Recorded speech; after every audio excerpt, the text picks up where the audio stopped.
아니 조금만 더 밀어 올려줄 것이지. 코스피가 일봉상 오늘 5% 가까이 폭등했죠. 딱 그 120일선 살짝 뚫었다가 살짝 밀렸다. 그냥 뚫고 갔으면 꽤 재밌는 그림이 나올 뻔했는데 이제 내일은 어떻게 될지 상당히 궁금해지는 대목이죠. 꼭 이렇게 시원하게 가지 않고 애간장을 태우죠. 그런데 오늘 이러한 상황을 만들어버린 범인은 기존의 죄인이 아니라 기존의 죄인은 단죄를 정리했는데 새로운 죄인이 등장했어요. 그리고 그 범인은 어제 미국 시장에서 있었던 일들, 어제 AI 인프라 주식들이 폭등을 하면서 확실한 메시지와 스토리를 줬죠. AI 랠리가 다시 시작했다기보다는 AI 투자가 드디어 금융시장에서 다시 레버리지를 붙일 수 있는 자산으로 또다시 인정을 받기 시작했다. 그리고 그 위에 7월에 털어냈던 레버리지가 다시 들어오기 시작하고 있다. 즉 금융적 엔진이 붙고 있는 거죠 지금. 그게 오늘 폭등했던 코스피를 살짝 밀어버린 그 범인의 행동으로까지 연결이 된다. 그러면 일단 그 범인을 추적하기 위해서는 어제 미국에서 있었던 그 해프닝들을 봐야겠죠 한번. 어제 발표된 CPI, 소비자 물가는 한마디로 모범 답안이었다. 성적표가 예상치 딱 맞게 나왔죠. 헤드라인이 3.4%, 근원이 2.5%. 그러니까 물가 폭발은 아니네. 시장이 안도를 하면서 금리 인상 공포가 슬쩍 사라졌죠. 그런데 은근히 분위기는 쌓였는데 성적이 잘 나왔으면은 금리가 좀 떨어져야 되는데 미국 10년물 국채 금리가 요지부동이었어요. 심지어 30년물은 살짝 더 올랐다. 더 재밌는 거는 국채 발행 금리인데 2007년에 금융위기 직전 수준까지 그 수준까지 치솟았다. 즉 시장은 지금 당장의 금리 결정보다 앞으로 미국이 돈을 빌리는 비용, 장기 금리죠. 이게 계속 비싸지면은 어떻게 하나. 이 깊은 고민에 빠지고 있는 거예요. 이 거시적 환경, 금리 흐름이 아주 소름 돋게 하나의 연결고리로 다가오죠. 지금 AI가 돈을 너무 잘 벌어요. 그런데 성공의 저주인 게 AI 산업이 폭발적으로 성장을 하면은 기업들이 돈을 미친 듯이 쓰죠. 고용과 소비가 늘어나죠. 결국 물가를 다시 끌어올릴 수가 있다는 논리가 온다. 즉 CPI라는 파도는 넘었는데 AI 발 인플레이션이라는 거대한 헬이 몰려오고 있을지도 모르는 거예요. 한마디로 오늘 밤 PPI, 생산자 물가죠. 이게 진짜 중요한 거죠. AI가 만든 풍요가 물가에는 독이 될지 아니면 약이 될지 지켜봐야 되는 거예요. 그런데 어젯밤 시장을 보면은 반도체랑 AI 인프라 쪽이 굉장히 강했어요. 메모리가 오르고 광통신이 오르고 데이터 센터 관련주가 강했죠. 왜? 그냥 AI가 미래 기술이어서가 아니라 이 이야기는 이미 지겹게 하고 있죠, 우리가. 그런데 시장이 지금 새롭게 확인하고 있는 게 있어요. 그래, 이제 그만 의심하자. 이것돈 되잖아, 친구들아. 지겹다, 지겨워, 회의론자들. 즉, 어제 나왔던 내용은 이제 AI가 왜 단순한 거품이 아니라 현금 복사기인가? 이 내용들을 증빙하는 확실한 증거들의 날이었어요. 어제 우리가 봤던 코어위브 데이터 센터를 운영하죠. 매출이 작년보다 112% 뛰었죠. 그냥 성장하는 게 아니라 폭발 중이다. 그리고 AI 데이터 센터에 들어가는 광통신 부품을 만드는 회사 루멘텀이랑 광통신, 레이저, 데이터 센터 연결 인프라를 담당하는 코히어런트, 이런 AI 데이터 센터를 연결한 부품 회사들도 돈을 쓸어 담고 있죠. 코히어런트는 순이익이 무려 74%가 올랐어요. 그리고 예약들이 2030년까지 꽉 찼다. 지금 데이터 센터를 짓는 거는 내일 점심 뭐 먹지? 내일 저녁은 뭐 먹나요? 맨날 고민이죠. 이러한 수준이 아니라 이미 향후 5에서 6년 이 먹거리가 주방에 꽉 차 있는 상태다. 그리고 정말 대단한 숫자가 나오는 게 18개월의 마법이라는 게 있어요, 지금. 오늘 가장 명심해야 되는 숫자예요, 이게. AI 설비에 투자한 돈을 회수하는 데 걸리는 시간이 딱 18개월. 자, 우리한테 10억이 있어서 식당을 차렸어요. 장사가 너무 잘 돼. 그래서 1년 반 만에 10억을 다 벌었어요. 그러면 우린 또 어떻게 할까? 아, 요즘 금리가 높은데, 시장이 불안한데, 좀 쉬자? 말도 안 되는 어불성설이죠. 당장 대출 더 때려 받아야죠. 2호점, 3호점, 4호점, 당장 내야 되는 거예요. 즉, 지금 이 AI 시장은 돈을 넣으면 1년 반 만에 본전을 뽑는 게임이다. 고금리 따위는 상관이 없는 게, 아니, 1년 반 만에 이 원금을 회수하는 사업이 눈앞에 있는데, 이자를 좀 더 낸다? 그거는 장애물이 될 수가 없습니다. 그래서 지금 기업들이 미친 듯이 돈을 빌려서 투자를 계속 하는 거예요. 엔비디아의 순환금융 이슈? 그거는 정말 누구 줘버려라. 이러한 논리인 거예요. 안 하면은. 할 수밖에 없는 상황인 거죠. 그래서 이 AI 인프라 주식들이 어제 굉장히 강했던 이유가 기대감 때문이 아니라 눈앞에 찍히는 지금 이 압도적인 숫자, 회수 속도 때문이다. 그리고 이제 AI 시장이 판도가 바뀌었던 게 성능 대결이 아니에요, 이제. 속도의 전쟁으로 넘어갔다. 지금 1년 반 만에 본전을 뽑는 현금 복사기죠. 그렇다면 이 상황에서 가장 무서운 거는 부품값이 비싼 게 아니에요. 바로 오픈이 늦어지는 거. 한 달이 늦어질 때마다 앉아서 부품값을 몇 천억씩 깎으려고 하는데 그 사이에 빅테크들은 몇 조씩 날리는 셈인 거예요. 흥정할 시간이 없는 거죠.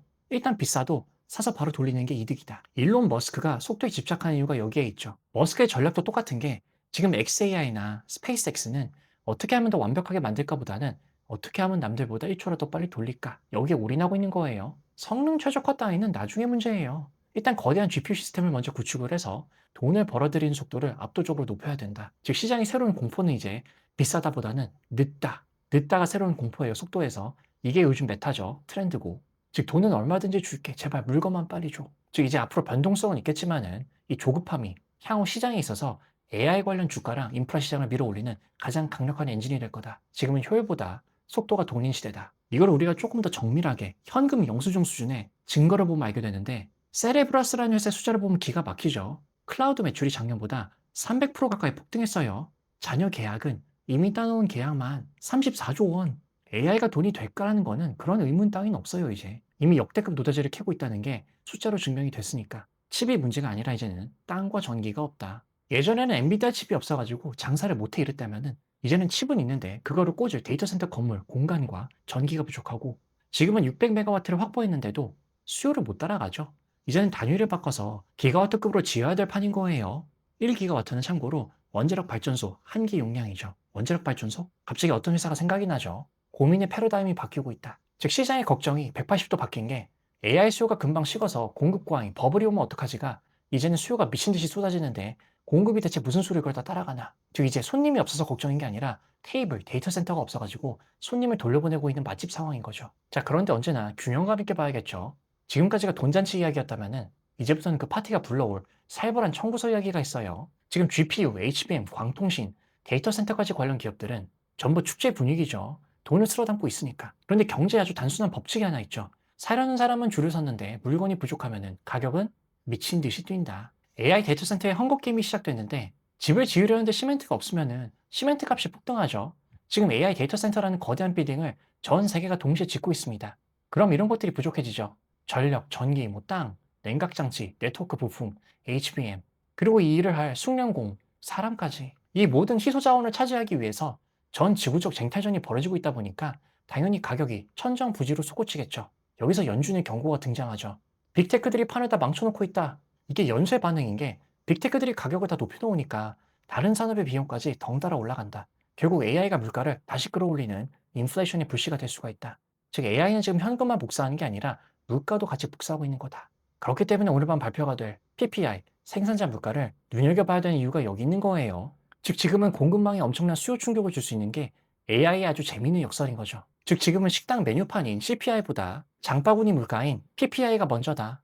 그런데 이렇게 비용이 오르는데도 몇몇 AI 기업들은 눈 하나 깜짝 안 하죠. 그 근거 있는 자신감을 보면은 부품값, 인건비가 올라도 AI 인프라 기업인 코히어런트 같은 경우는 성적표가 더 좋아지고 있어요. 삼성전자, SK하이닉스도 비슷한 기업 체질이죠. 숫자로 증명을 하는 게 코히어런트의 마진율이 무려 40.2%까지 올랐다. 재료비가 올라도 내 주머니에 챙기는 돈이 더 많아졌다는 거죠. 한마디로 가격은 제가 정합니다. 슈퍼 을의 등장인 거예요. 정말 체질이 좋죠. 이러한 기업들이 무서운 거는 가격 결정력을 쥐고 있기 때문이죠. 10년 계약의 위험인 게 고객이랑 계약을 할 때 물건 줄게만 약속하는 게 아니죠. 가격은 이만큼이고 앞으로 3년, 길게는 10년 동안 이 가격 아래로는 안 팔아요. 대못을 박아버린 거죠. 삼전닉스 LTA랑 똑같네. 즉 수요가 워낙 미친 듯이 몰리다 보니까 만드는 사람이 가격을 마음대로 정하는 공급자 우위 시장이 되어버린 거예요. 비용 상승 따위는 고객에게 토스하는 거죠. 결국 이런 AI 기업들은 본인들이 지불해야 할 비용, PPI를 이게 올라가더라도 아주 쿨하게 그 청구서를 애플 같은 고객들에게 넘긴다. 애플이 요즘 미쳐버린 그 이유죠. 다만 이렇게 되면 어떻게 될까요? 그렇죠. 아이폰을 사는, 구글 픽셀을 사는 이 모든 게 우리에게 전가가 되죠. 즉 이게 인플레의 시발점이 되고 있다. 그리고 여기서 한 걸음 살짝 더 들어가 보면은 아주 흥미로운 금융 상품의 대변화가 있죠. 최근 엔비디아의 순환금융 등은 지금 은행이나 금융기관에서 GPU를 보는 세상의 눈이 바뀌었기 때문에 그래요. 원래는 은행이나 금융기관들이 GPU를 담보로 돈을 빌려주는 걸 꺼렸는데 원래 컴퓨터 칩은 1, 2년만 지나면은 신제품이 나오고 구형은 쓰레기가 되죠. 그런 걸 왜 믿고 돈을 빌려줘? 감가상각 공포 때문이죠. 물론 감가상각은 회계 기준으로는 그렇게 처리가 될 거예요. 그런데 웬걸? 실제로 사용을 해보니까 5년 이상 9년까지 간다고? 아니 2020년에 나온 GPU가 2029년까지 임대 수익을 내기로 계약이 맺어진 거예요. 워낙 AI 연산 수요가 폭발을 하다 보니까 구형 모델도 여전히 훌륭한 월세를 따박따박 받아오는 효자 노릇을 지금 하고 있는 거죠. 한마디로 이거는 이제 GPU는 부동산이다. 10년 가까이 꾸준히 현금을 창출해주는, 물론 이거는 시장 상황에 따라서 호재로 작용할 때도 있고 악재로 작용할 때가 있어요. 코에 걸면 코걸이, 귀에 걸면 귀걸이. 하지만 어쨌든 이러한 논리로 금융권에서도 이 수요와 공급의 미스매치를 돈을 벌어야 되니까 전폭 지지하고 있다. 엔비디아가 이 순환금융의 AI판 모기지의 대부가 된 배경이 여기에 있죠. 그러다 보니까 이제 AI가 기술 트렌드를 넘어서 돈이 돈을 낳는 거대한 금융 엔진이 되었고, 한번 이런 건 돌기 시작하면은 이 엔진은 기름인 자본이 공급되는 한 쉽게 멈추지를 않죠. 다만 여전히 이 뜨거운 엔진은 공급망을 과열시키기 때문에 물가, PPI를 건드리고 있다는 거죠. 한마디로 성공의 대가인 거예요. 그래서 CPI에서, PPI에서 AI 산업으로, 기업들의 실적으로, 그리고 이제 이게 증시로 가장 거대한 퍼즐의 마지막 한 조각이 맞춰졌는데, 바로 시장을 위로 쏘아올리는 강력한 추진제가 있죠. 그쵸? 3전 닉스 2배 레버리지. 한마디로 비즈니스 투자를 하는 레버리지 상품들의 기환이죠. 7월에는 코스피뿐만이 아니라 미국 증시도 크게 출렁거렸었죠. 그때 무리하게 빚내서 투자했던 자금들이 우수수 털려나갔어요. 업계에서는 이거를 건강한 비우기라고 보는데, 꽉 차있던 가스통이 이제 한번 비워졌으니까 이제 다시 새 연료를 채울 공간이 생겼다. 이렇게 변동성이 줄어들고 시장이 안정을 찾으면은 가장 먼저 반응하는 게 사람은 아니고 기계들, 시스템 전략이죠. 우리가 맨날 그렇게 얘기를 하는 프로그램 매매, 즉 리레버리지가 시작되는데, 공포가 사라지면은 알고리즘들이 이제 다시 베팅해도 되겠네? 이러면서 자동으로 바스켓 단위로 주식을 긁어 모아요. 이제 팔 사람, 디레버리징이죠. 이런 분들보다 살 사람, 리레버리지의 힘이 더 커지는 구간에 진입을 했다. 이렇게 되면 이제 패시브 ETF, 지수를 따라 사는 자동 매수 자금이 끊임없이 유입되죠, 다시. 그리고 뒤에서는 개인분들이 다시 오르네? 우르르 몰려 들어오죠. 물론 PPI가 그 줄다리기 방향을 결정을 할 첫 번째 신호탄은 될 수가 있다. 단기적으로는. 그런데 여기서 살짝 찬물을 끼얹는 놈이 있는데, 바로 장기금이죠. 서두에서 말씀드린 대로 물가가 예상대로 착하게 나왔는데, 미국 10년물 금리는 4.68%에서 버티고 30년물은 5%를 넘었죠. 미국의 나라 빚이, 재정 적자가 계속 늘어나고 장기적으로는 미국이 돈을 빌리는 비용은 계속 비쌀 거야. 이러한 믿음이 시장에 깔렸기 때문에. 즉 보통은 이제 물가랑 성장이 적당한 상태를 이걸 골디락스라고 하는데, 역사상 지금처럼 이렇게 복잡하고 뜨거운 시장은 없었다. AI의 세상은 돈을 미친 듯이 벌고 있죠. 투자를 멈출 수가 없어요. 초고속 성장이죠. 증시도 부흥하고 있고, 금융의 현실은, 그런데 돈을 빌려 쓰는 돈값은 여전히 비싸. 내려갈 기미가 안 보여 얘들아. 고금리야. 즉 지금 시장은 돈을 쓸어 담는 부자가 있고 살벌한 그 대출이자가 같이 지금 한 집에 사는 형국이다. 즉 앞으로의 질문을 우리가 정리를 해보자면은, AI라는 괴물 같은 수익 모델이 이 비싼 이자 비용, 장기금리죠.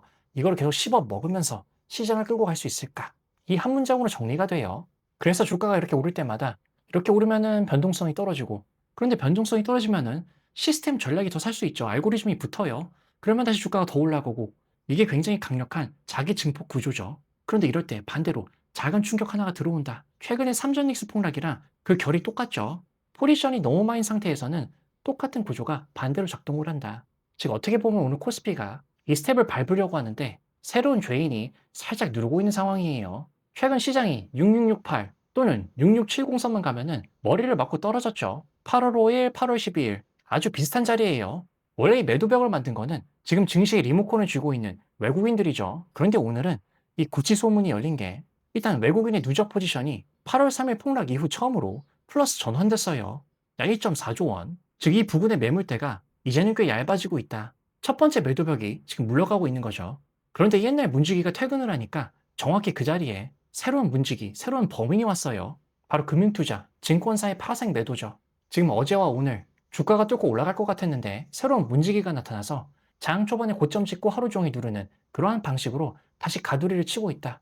즉 1층의 그물, 외국인이 친 거죠. 이게 거치고 있는데 더 높은 층의 새 그물, 증권사의 파생 매도가 처지고 있는 상황. 이게 어제와 오늘의 상황이에요. 이 증권사, 금융투자의 현물 플러스, 지수 선물 플러스, 주식 선물, 세 개 채널의 합산 매도를 최근 4거래일로 보면은 딱 저항선을 넘어선 그 이틀부터 규모가 몇 배수로 뛰었다. 이게 외국인이 어제랑 오늘 은근히 발을 빼고 있는데, 그 자리에 새롭게 우연이라고 보기에는 타이밍이 너무 정확하죠. 그래서 지금 시장은 숨이 턱턱 막힐 수도 있는 그 높은 고금리, 힘든 자본주의 시장 속에서도 AI라는 꺼지지 않는 불꽃이 증시를 멱살을 잡고 장기적으로는 우상향을 하고 있는 그림이에요. 다만 아주 단기적으로, 정말 단기적으로는 아직은 샴페인을 터뜨리기에도 이르고 그렇다고 도망갈 때도 아니다. 즉 한 번 또는 두 번 흔들릴 수는 있지만은 장기 우상향의 그림이랑 방향은 계속해서 그 증거들과 스토리가 나오고 있다. 외국인만 하더라도 거의 한 달 만에 지금 외국인 계좌가 이제 플러스로 돌아섰어요. 매수 플러스. 그리고 오늘 매수는 억지로 끌어올린 게 아니라 일단은 골고루 탄탄하게 들어왔다. 기초 체력을 다지는 중이다. 그래도 징크스의 힘이라는 게 최근 크게 샀던 날 7월 31일이나 8월 5일 이때는 다음날 예외 없이 뒤통수를 후려쳤죠. 이 패턴이 깨졌다는 증거는 아직 하루치뿐이라는 거를 더 지켜봐야 된다. 그래서 여기서부터는 이제 내 투자 성향의 영역이다. 즉 보수적으로 본다면은 공포, 두려움에 대한 사슬은 끊었는데 중력은 남아있긴 해요. 그래서 지금은 무작정 달리기보다 우리가 딛고 가는 그 땅이 얼마나 단단한지 살짝만 더 확인해 볼 필요도 있다. 보수적 관점에서는 그래서 어제 미국 시장이랑 오늘 한국 증시는 AI의 현금 흐름이 금융을 만들고 금융이 다시 AI 투자를 만들고 AI 투자가 이제 물가를 만들기 시작한다면은 그 고금리를 연준이 어디까지 허용할 것인가? 오늘 밤 PPI가 그 질문에 대한 첫 번째 단서가 되겠죠. 오늘도 함께 해주셔서 감사합니다. 도움이 되셨다면 구독, 좋아요, 하이프, 그리고 입소문까지